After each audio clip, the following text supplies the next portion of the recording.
Did you know that some of the oldest crops we've ever grown have been lost to time? What if I told you that you could grow them in your backyard today? Imagine being able to revive ancient plants and grow them just like our ancestors did. What would you say if I told you that's possible? Stick around to discover 7 ancient crops we've forgotten how to grow and how you can bring them back to life in your own garden. In this video, we're diving into 7 forgotten crops, and I'll show you exactly how to grow them step by step. Trust me, you'll be surprised by how easy and rewarding it is to bring these plants back. Ancient crops have been used for thousands of years, not just for their nutrition, but for cultural and medicinal purposes. Some of these crops fell into oblivion over time, but now we're bringing them back into our gardens, where they still have so much potential. In today's video, you'll not only learn the history of these crops, but also how to grow them today, whether you're an experienced gardener or just getting started. I'll give you all the tips, tricks, and bonuses you need to successfully grow them at home. And make sure you stick around until the end of the video because I'll share a secret growing technique that'll make a huge difference for all these plants. First up, Erect Knotweed. This ancient plant was once a riverside weed, but early civilizations found a way to transform it into a starchy grain similar to buckwheat. The seeds were ground into flour and used to make bread. Interestingly, domesticated versions of knotweed had huge achenes, those little seeds, much larger than the wild ones we see today, some up to twice the size of modern varieties. So, how do we grow it today? You can start by collecting wild seeds or buying native polygonum seeds. Just be sure to avoid the invasive Japanese knotweed, which is another variety altogether. Knotweed thrives in full sun and needs moist, well-drained soil, so think of the kind of conditions you'd find along riverbanks. This is where it naturally grows. To plant, sow the seeds shallowly in spring and thin them out, leaving about 6 to 12 inches between each plant. The plants can grow 2 to 4 feet tall, so make sure you give them room to spread. When the seeds turn brown, it's time to harvest. You could be looking at yields of up to 1,000 kilograms per hectare in some experimental settings. And here's a fun fact, knotweed was actually one of the last plants to be domesticated, but it was also one of the first crops to go extinct in agriculture. Next, we have sumpweed, also known as marsh elder. This ancient crop was prized for its oily seeds, which contain up to 45% oil and 32% protein, making it an excellent food source. Native Americans bred the seeds to be even larger, helping make it a more sustainable crop. But a quick heads up, sumpweed's pollen is similar to ragweed, so if you have allergies, you might want to approach this one with caution. To grow sumpweed today, you'll need to find disturbed nitrogen-rich soil. Think old fields or areas where bison used to roam. This plant loves the kind of soil that's been worked over, so don't worry if the ground is a bit rough.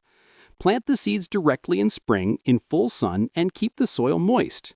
Sumpweed can grow to be 3 to 6 feet tall, and it tends to form dense stands, so be mindful of how much space it takes up. To help it along, fertilize with compost or manure to give it that extra boost. Harvest the seeds in the fall, and here's a pro tip. If you're growing sumpweed, it's best to keep it in a contained area since it can be pretty aggressive in spreading. So make sure you give it the space it needs, but not too much.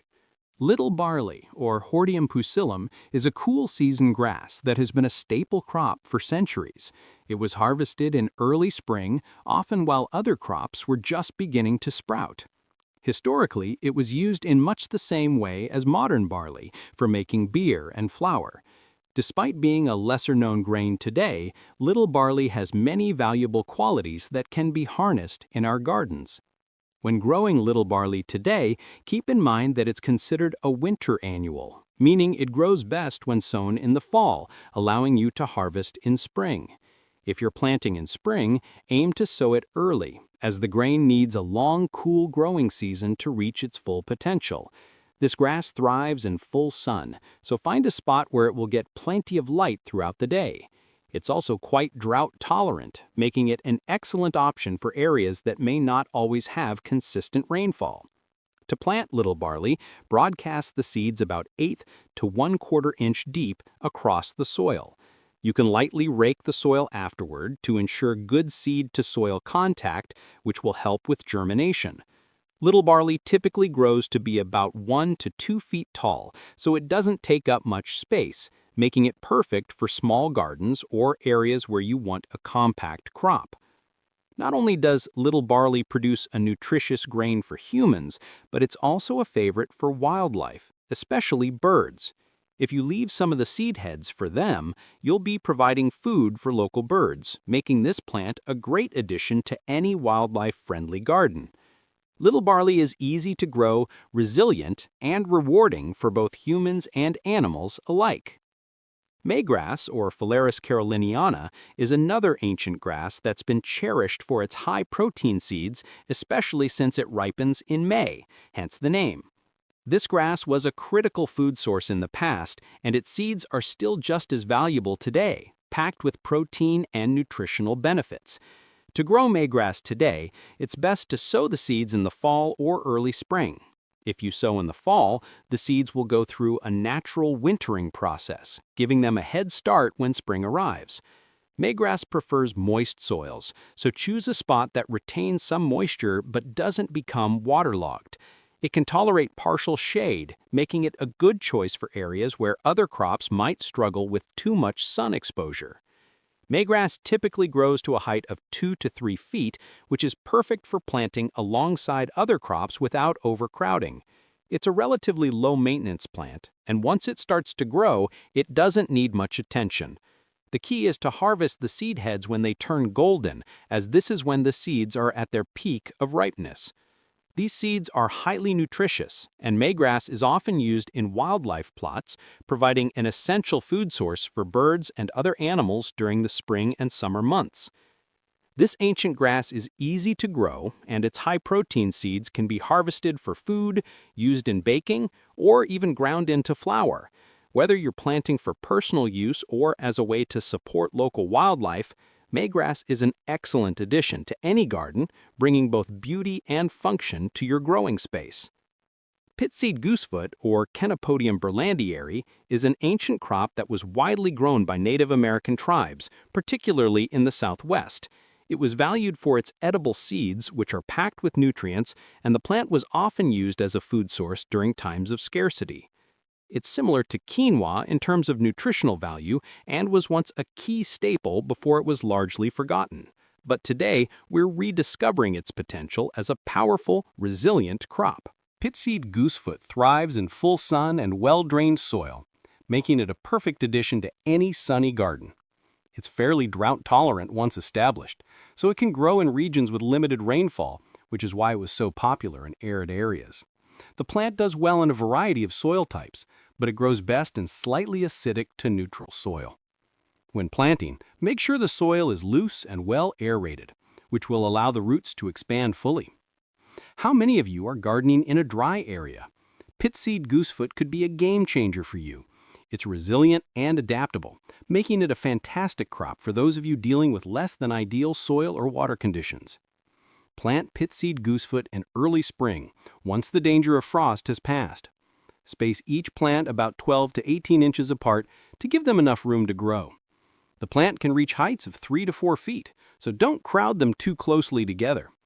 It's a low-maintenance plant, but be sure to weed around it as it can struggle against competition. Bonus tip: did you know that the seeds are not only edible, but they're also great for making flour? You can grind the seeds to make a nutritious, gluten-free flour that can be used in baking. It's a wonderful way to add some ancient nutrition to your modern-day recipes. So, who's ready to try growing some ancient grains in their backyard? Let me know in the comments if you'd like to learn more about the amazing uses of pitseed goosefoot. Sunflowers are more than just a beautiful garden addition. They have a rich history dating back to the indigenous peoples of North America, who first cultivated them as a valuable food crop. Not only were they prized for their seeds, which can be eaten or pressed for oil, but they also have symbolic significance in various cultures. Fast forward to today, and sunflowers are still widely grown for their versatility and beauty. From oil production to bird seed, and even in folk medicine, sunflowers have remained one of the most enduring and useful plants. Sunflowers love full sun, which makes them ideal for bright, sunny spots in your garden. They thrive in well-drained soil, and while they can tolerate a range of soil types, they prefer soil that is rich in organic matter. These plants are quite resilient once they're established, but they do need a steady amount of water while growing, especially during their flowering stage. Does your garden get full sunlight throughout the day? If so, you're in luck. Sunflowers will absolutely thrive there. They can grow anywhere from 2 to 12 feet tall depending on the variety, so make sure you plant them in a place where they won't be shaded by other plants. Sunflowers are best planted in late spring after the last frost has passed. You can start them indoors or sow them directly into the ground. If you're planting them directly, space the seeds about 6 inches apart. Once they've sprouted, thin the plants to about 12 inches apart, depending on the variety. Sunflowers need plenty of room to grow, so avoid overcrowding. Bonus tip: sunflowers are not only beautiful and edible, but they also attract pollinators, like bees and butterflies. They're a great addition to any garden if you want to support your local pollinator population. And did you know that you can save sunflower seeds for the next growing season? It's a fun, sustainable way to keep your sunflower patch growing year after year. Who here loves sunflowers? Have you grown them in your garden before? Let me know in the comments how your sunflower patch turned out. Lamb's quarters, also known as Chenopodium album, is an ancient plant that was once widely used by Native American tribes. Its edible leaves were harvested in the wild, much like spinach or kale, and were prized for their high nutritional value. Historically, it was a vital food source, especially during times when other crops were scarce. Today, lamb's quarters is still valued for its nutritional content and is a great addition to any garden or wildlife-friendly space. Lamb's quarters thrives in full sun, but can also tolerate partial shade, making it a flexible plant for various garden spots. It grows well in well-drained, light, sandy soils and can tolerate slightly acidic conditions. The plant is quite hardy and can grow in less fertile soils, which made it such a valuable wild green in ancient times. Do you have areas in your garden with partial shade? Lamb's quarters will do well there, making it perfect for spots where other plants might struggle. Plant lamb's quarters in early spring after the last frost. It's best to sow the seeds directly into the garden, pressing them lightly into the soil without covering them too deeply. Space the seeds about 12 to 18 inches apart, as the plants can grow up to 3 or 4 feet tall. Bonus tip: the younger leaves are great in salads, while the older leaves can be steamed or sautéed. The seeds are also edible and can be used in baking or ground into flour. It's a versatile plant that's as useful as it is nutritious. Are you excited to try growing lamb's quarters? Let me know in the comments how you plan to use it in your garden or meals. While each of these crops is ancient, they still have so much potential in modern gardens.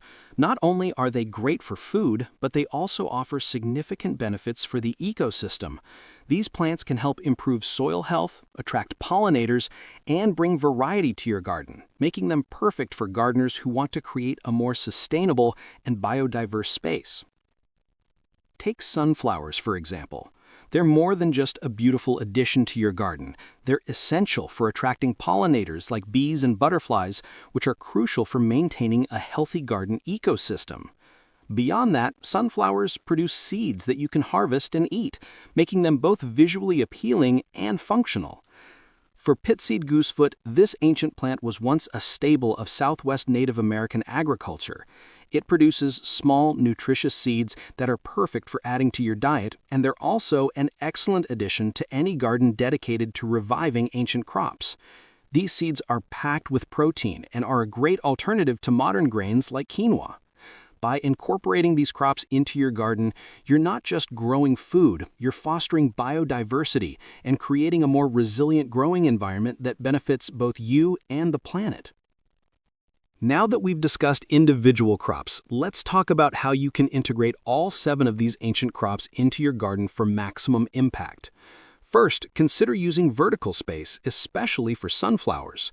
Sunflowers can grow tall, so planting them along the edge of your garden or near a fence will allow them to flourish without taking up too much room. This is especially useful if you're working with limited space.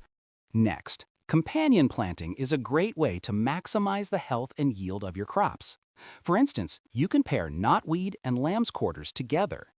Knotweed has deep, resilient roots that can help aerate the soil, while lamb's quarters thrives in slightly less fertile soil, benefiting from the improved structure that knotweed provides. These two plants can work together to improve your soil's health over time. Crop rotation is another important tip. By rotating crops from season to season, you ensure that your soil remains nutrient-rich, preventing it from being depleted by any one plant.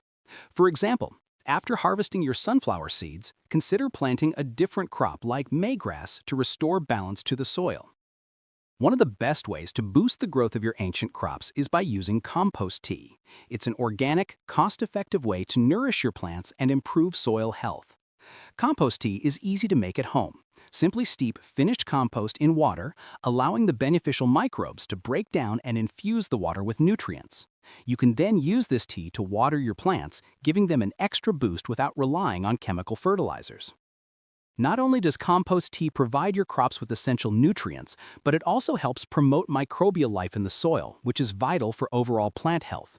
This simple, sustainable method will improve the vigor of your ancient crops, making them thrive season after season. Today, we've explored 7 incredible ancient crops, each with its unique history and incredible benefits. From knotweed's resilience to the nutritional powerhouse that is Pitseed Goosefoot, these plants have proven their worth over centuries. Whether you're looking to improve soil health, attract more pollinators, or grow nutrient-packed foods, these ancient crops are more than just a way to connect with the past. They're a sustainable solution for modern gardening. I hope you're feeling inspired to add some of these crops to your garden. Which of these ancient plants are you most excited to grow? Drop a comment below and let me know. I'd love to hear about your experiences and any tips you have for growing them.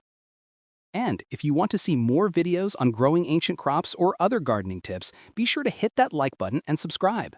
Don't forget to ring the bell so you'll be notified every time we upload new content. Thanks for watching today's video. If you enjoyed learning about these ancient crops and want to start growing them yourself, give this video a thumbs up and share it with your gardening friends. Until then, happy gardening!